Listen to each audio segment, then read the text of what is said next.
আসসালামু আলাইকুম। আজকে আমাদের আলোচনার বিষয় থাকছে পুষ্করা ছোট গল্প। গল্পটি লিখেছেন নারায়ণ গঙ্গোপাধ্যায়।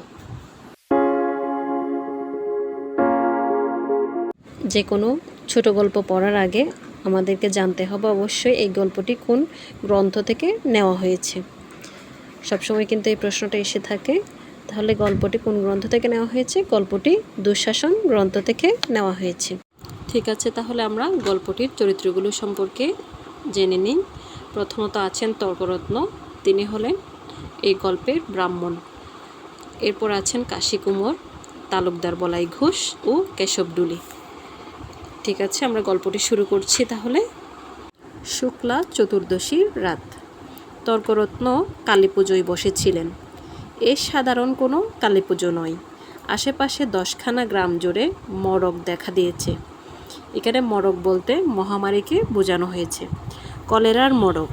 কিসের মড়ক? কলেরার মড়ক। আর সে কি মৃত্যু!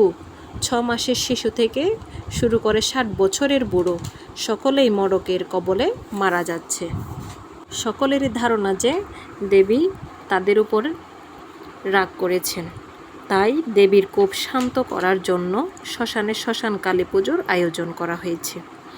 পাশে একটি পেট্রোম্যাক্স জ্বলছে, তারই অদূরে বসে কাশী কুমোর গাঁজা খেয়ে ঝিমোচ্ছে। সাথে কেশবডুলিও রয়েছেন। পুজো শেষ হয়েছে অনেক আগেই, এখন ভোগ দিয়েছে। বড় একখানা কলা পাতায় স্তূপাকারে লুচি সাজানো আর খানিকটা মাংস, তার উপরে বড় একটা জবা ফুল। মা কালী শিয়ালের রূপ ধরে এই ভোগ খেয়ে গেলেই তারা বুঝে নেবে যে দেবী তাদের থেকে কোপ সরিয়ে নিয়েছে। তবে ধীরে ধীরে মড়ক ঠিক হয়ে যাবে। আর যদি দেবী ভোগ খেয়ে না যায় তাহলে অবস্থা আরও ভয়াবহ হবে। তার ফলে শুধু এই গ্রাম নয়, সমস্ত দেশ শ্মশানকালীর কোপে শ্মশান হয়ে যাবে। পুরোহিত কুমোর কারো রক্ষা নেই। কিন্তু এখন রাত প্রায় 3টা বাজে, এখনও দেবী এসে ভোগ খেয়ে গেল না। তাই তর্করত্ন, কেশবডুলি, কাশী কুমোর কিছুটা দুশ্চিন্তাগ্রস্ত। বিশেষ করে তর্করত্ন যেন ঘেমে যাচ্ছে দুশ্চিন্তায়। তর্করত্ন বৈজ্ঞানিক যুগের চিন্তাধারার মানুষ নন। তিনি শাস্ত্র বিশ্বাস করেন, দেবীর মহাত্ম্যে বিশ্বাস করেন। সারা জীবন এই করেই তার কেটেছে। পণ্ডিত বলে তার খ্যাতি আছে। নানা জায়গা থেকে ক্রিয়াকর্মে তার ডাক আসে। বাংলাদেশের বহু বড় লোকের বাড়ি থেকে সসম্মানে বিদায় পায় সে। 300 টাকার দক্ষিণার লোভ দেখিয়ে গ্রামের সমৃদ্ধ মহাজন আর তালুকদার বলাই ঘোষ তাকে ডেকে এনেছে দেবীর কোপ শান্ত করার জন্য। কিন্তু দেবী এখনও এসে ভোগ খেয়ে যাচ্ছে না কেন? তর্করত্নের কপালে চিন্তার ভাঁজ।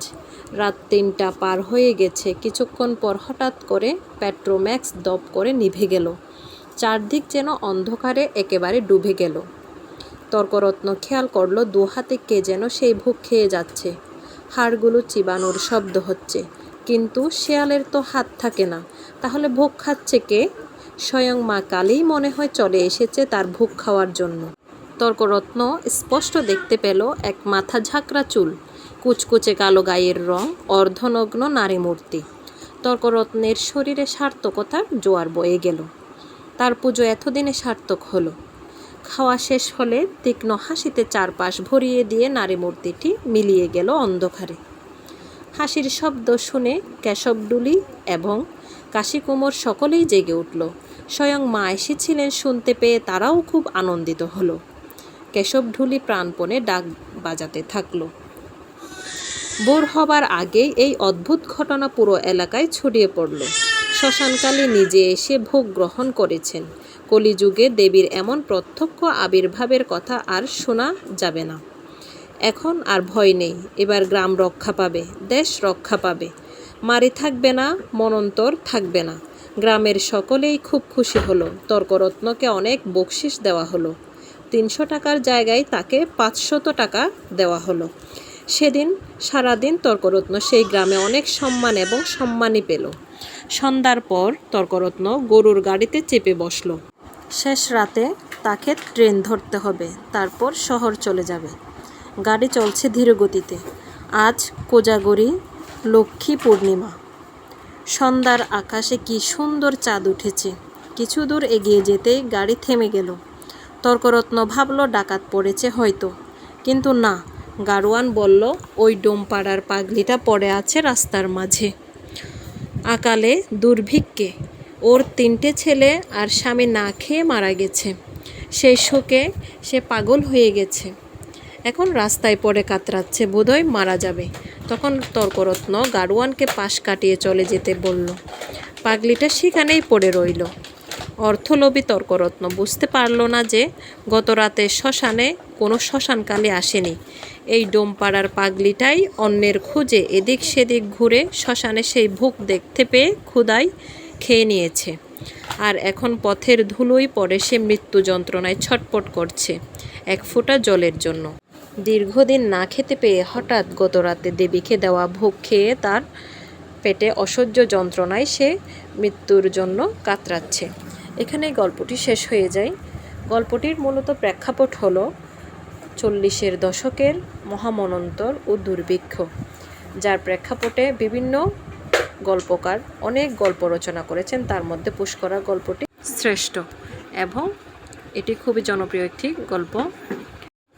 আমার এই ভিডিও থেকে যদি তোমাদের কোনো উপকার হয়ে থাকে তাহলে আমার চ্যানেলটিকে সাবস্ক্রাইব করে আমার পাশে থাকার অনুরোধ রইল। আজকের মতো এতটুকুই। আসসালামু আলাইকুম।